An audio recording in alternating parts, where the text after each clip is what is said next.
sizes of various types of numbers. Number system.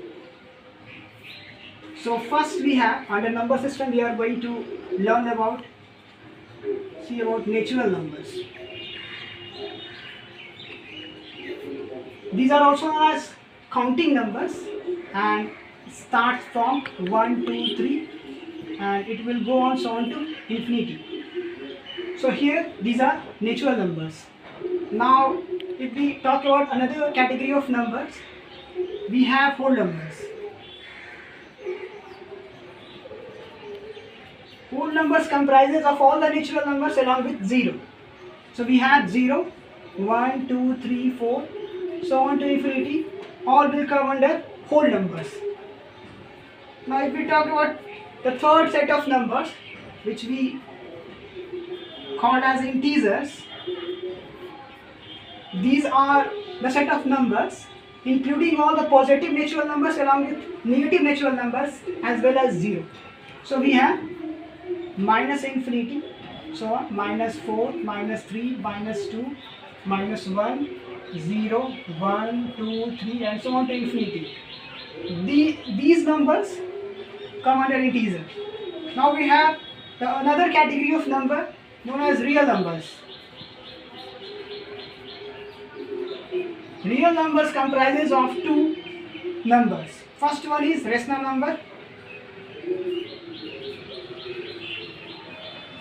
while the second one is irrational numbers.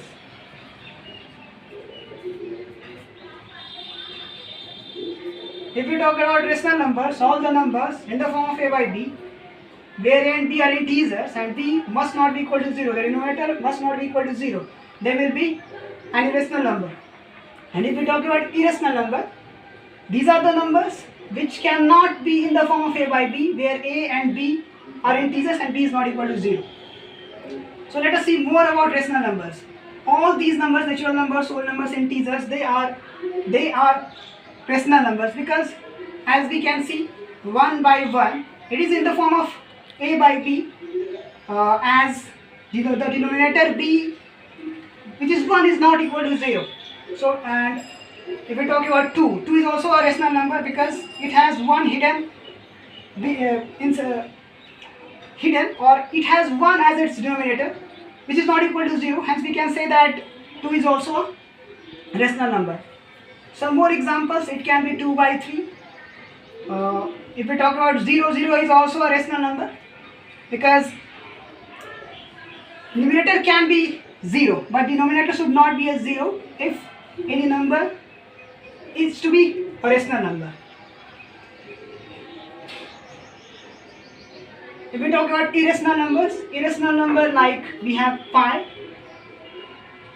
which is 3.1416 and so on. It has a decimal expansion which is non-terminating, non-repeating. So that's why pi is an irrational number. If we talk about some more irrational number, root 2, root 3, root 5, all these are irrational numbers. Since 2, 3, 5, all these are prime numbers, so square root of any prime number will be an irrational number, or any cube root of prime number will also be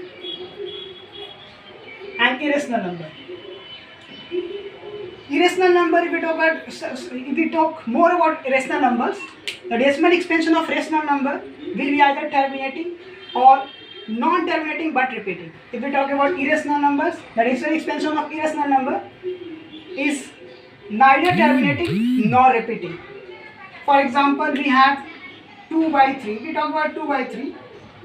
It is a rational number and its decimal expansion will be 0.666 and it will go on like this. So we have 6 repeating. 6 is repeating and is not going to terminate, but it is repeating. 6 is repeating, so it will be a rational number. If we talk about 2 by 5, it is 0.4, so it has a terminating decimal expansion. 2 by 5 will be a rational number. But if we talk about root 2, 1.414 and so on, it will continue like that and it will not going to end, or it will